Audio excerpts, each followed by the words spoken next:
तो गाइस, ज्ञान बार Hindi YouTube channel में आपका स्वागत है। क्या आप जानते हैं ये क्या है? ठीक है, जानते हैं, अच्छी बात है। ये जानते हैं ये क्या है? शिव महापुराण, शिव शंकर जी। आज हम बात करेंगे शिव शंकर के बारे में। सावन का महीना चल रहा है, सावन के महीने के बारे में। एक्चुअली सावन का महीना शिव शंकर को समर्पित है। कहा जाता है कि पूरा साल आप पूजा पाठ शिव शंकर को खुश करने की कोशिश कर लो, वो जो एक साल में आपको फल मिलेगा वो सिर्फ एक इस सावन के महीने में फल आपको मिल जाएगा शिव शंकर की पूजा करके। और शिव शंकर को खुश करना कोई बड़ी बात नहीं है, बहुत भोले हैं, बहुत जल्दी खुश हो जाते हैं। एक्चुअली आज हम बात करेंगे सावन के महीने की। तो सावन का महीना एक्चुअली है क्यों शिव भगवान के लिए इतना इम्पोर्टेंट और हम सब के लिए इतना ज़रूरी, और क्यों इतना महत्व रखता है।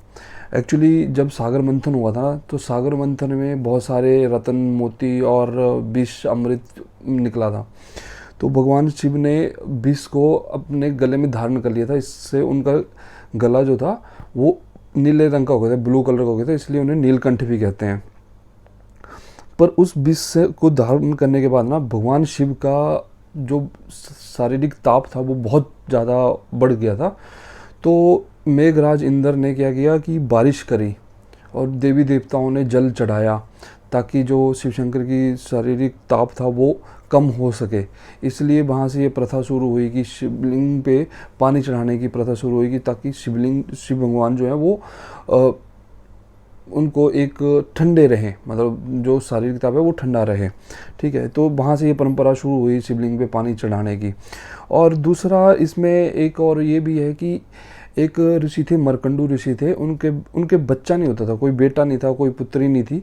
तो उन्होंने बहुत तपस्या की, है ना। तो फिर उनको एक बेटा हुआ, पर उसमें बेटे की उम्र थी 12 साल तक ही वो बेटा जीवित रहना था।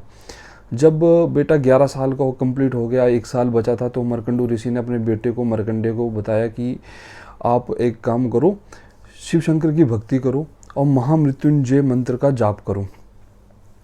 तो मरकंडू ऋषि ने महामृत्युंजय मंत्र का, मतलब आप बोल सकते हो, निर्माण किया था अपने बेटे के लिए।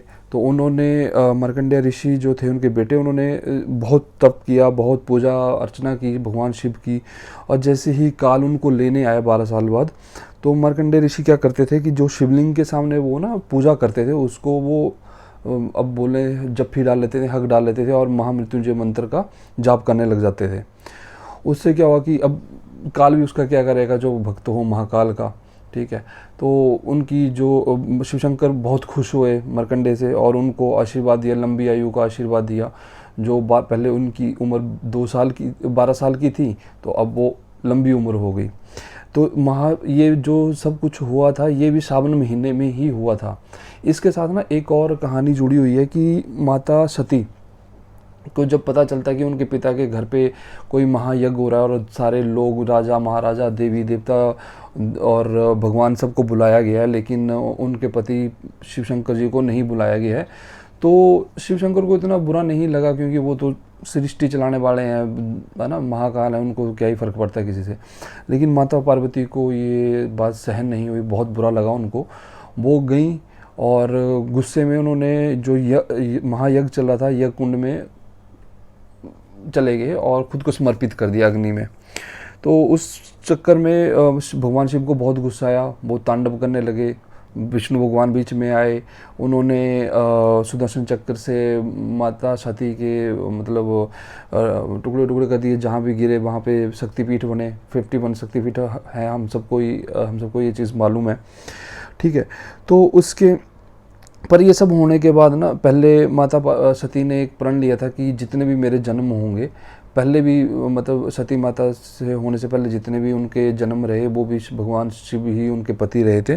तो वो उन्होंने प्रण लिया कि जितने भी अगले मेरे जन्म होंगे भगवान शिव ही मेरे पति होंगे। तो अगले जन्म में उन्होंने पार्वती का रूप लिया, धारण किया, और वो उनका जन्म हुआ था राजा हिमालय और रानी मैना के घर में पैदा हुए थे। मैना उनकी माता का नाम था। उन्होंने इसी सावन महीने में फिर से पार्वती जी ने शिव शंकर की पूजा शुरू करी थी। और उन्होंने जो पूजा शुरू करी थी वो उन्होंने खाना पीना सब त्याग दिया था और शिव शंकर को खुश किया। शिव शंकर खुश हुए और उन्हें आशीर्वाद दिया और अपनी पत्नी के रूप में स्वीकार कर लिया। तो ये जो घटना थी ये भी सावन के महीने में ही शुरू हुई थी। और सावन के महीने में एक और चीज़ है कि विष्णु भगवान से भी जुड़ी हुई है। एक्चुअली क्या है, विष्णु भगवान ना 4 महीने के लिए योग निद्रा में चले जाते हैं, अपने सोने के लिए चले जाते हैं। तो उस टाइम जो है, जो सृष्टि की बागडोर सारी अपनी तो है ही, अपना काम तो है ही शिव शंकर जी का, लेकिन जो विष्णु भगवान जी का काम है वो भी विष्णु भगवान शिव शंकर को सौंप के चले जाते हैं। तो उसको चौमासा कहते हैं, वो भी सावन महीने से ही शुरू होगा। और सबसे बड़ी बात यह है 2023 में सावन महीने की कि हर साल जितना मुझे नॉलेज है उस हिसाब से 31 दिन का या 30 दिन का, मतलब 1 मंथ का सावन का महीना होता है, लेकिन इस बार 2 महीने का है। कल 4 तारीख को शुरू हुआ था और ये 31 अगस्त तक जाएगा। मतलब हमारे पास 1 नहीं 2 महीने हैं शिव शंकर को खुश करने के। तो ज़्यादा नहीं, अगर आप हर सोमवार को सुबह उठ के नहा धो के, है ना, मंदिर जाओ, शिव शंकर पे जल चढ़ाओ, शिवलिंग पे जल चढ़ाओ, है ना। और आप 2-3 चीज़ें ले सकते हो, धतूरा, बेल के पत्ते ले सकते हो और भांग ले सकते हो। वो आप समर्पित करो, भगवान खुश हो जाएंगे और आपकी सारे बिगड़े हुए काम आसानी से बनेंगे, आप लाइफ में सक्सेस होंगे।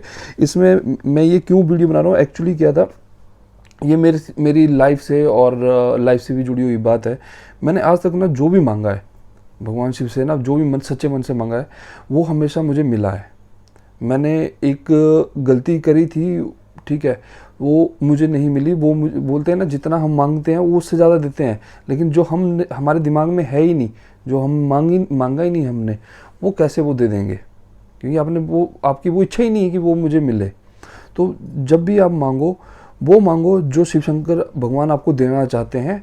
और या तो फिर आप पूरा अच्छे से मन बनाओ कि आपको क्या चाहिए लाइफ में। पैसा चाहिए, सुकून चाहिए, प्यार चाहिए, फैमिली में मन मुटाव नहीं चाहिए, बीमारियां नहीं चाहिए। आपको कुछ मांगने की ज़रूरत नहीं पड़ेगी अगर आप सच्चे मन से शिव चालीसा डेली पढ़ोगे और डेली पूजा पाठ करोगे और सच्चे मन से करोगे। किसी चीज़ से मांगने की चीज़ उससे करो ही मत, आपको बिना मांगे सब कुछ चीज़ें मिलेंगी। ये आजमाई हुई बात है, चाहे वो जॉब को लेके हो, चाहे वो शादी को लेके हो, फैमिली सेटल्ड करने के हिसाब से हो, सब कुछ मिलता है, मुझे मिला है। तो सावन ये अच्छा टाइम है, आप सावन के महीने में शुरू कर सकते हो, कल से ही शुरू कर दो और सोने से पहले भगवान का नाम लेके सो। जय श्री राम, जय भगवान जी की, ओम नमः शिवाय।